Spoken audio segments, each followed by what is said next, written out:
Hello everyone and welcome. My name is Bailey, also known as CringeMcCringle. Today we're going to be taking a look at a very special item, one that I've been looking forward to, and that is going to be the Takara Tomy Transformers T-Spark 40th anniversary, basically the movie masterpiece re-release of Bumblebee.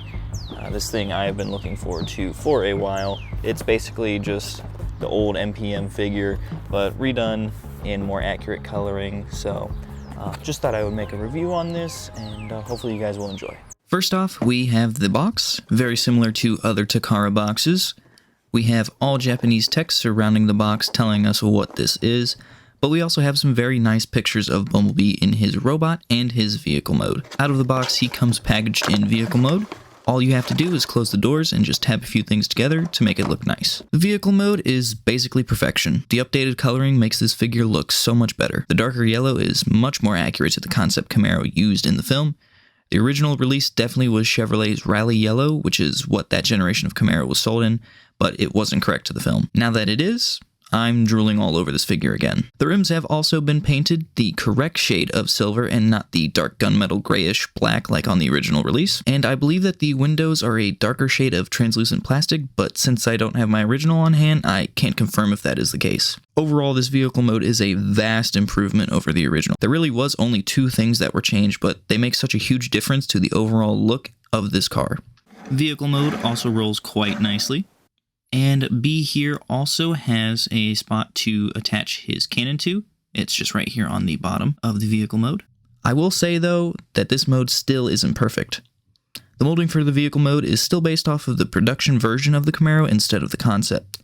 There's only a few subtle differences that most people aren't going to care about, but I do notice them, and it just gives me that feeling of it being so close to perfect, yet just that little bit off. Now it is time for the robot mode, but first we have to transform it.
Transformation is such a fun and engaging task. Despite the complexity of this figure, it doesn't feel remotely difficult to transform.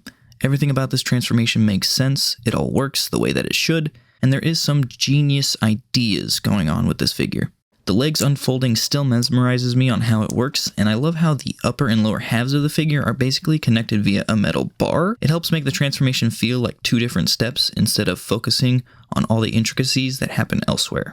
Out of all of the MPM figures, I think that this one easily has the best transformation, especially MPM Ironhide.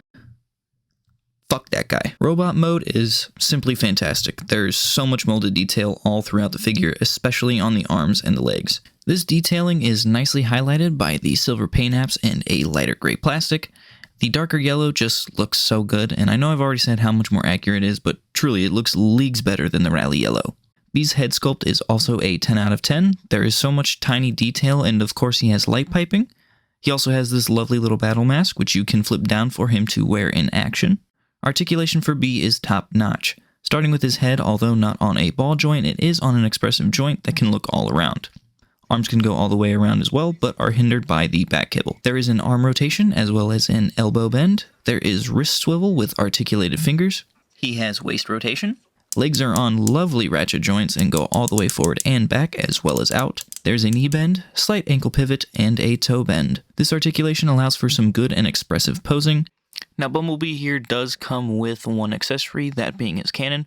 The way to attach that is to just flip and open up this arm panel, twist the hand up and into the little slot, and then you simply just attach the cannon to this port here, line up the holes on the top, and plug the arm panel back in. Now he can blast his way through any battle.